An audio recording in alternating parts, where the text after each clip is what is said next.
السلام علیکم ورحمۃ اللہ وبرکاتہ. میں ثانیہ بنت عبد الحفیظ طالبہ جامعۃ النسوان السلفیہ تروپتی 11th کلاس میں پڑھ رہی ہوں.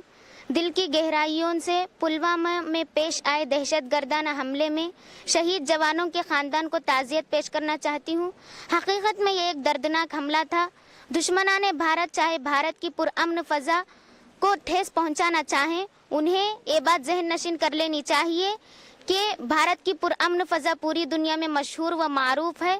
تو میں وہ دشمن جو بھارت کو ٹھیس پہنچانا چاہتے ہیں یہ کہتی ہوں کہ ان کے جو بھی سازشیں ہیں اس کی وجہ سے ہم کو اور تقویت ملتے ہی رہے گی.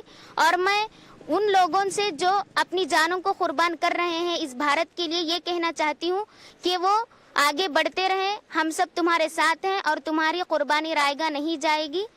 جے بھارت. السلام علیکم.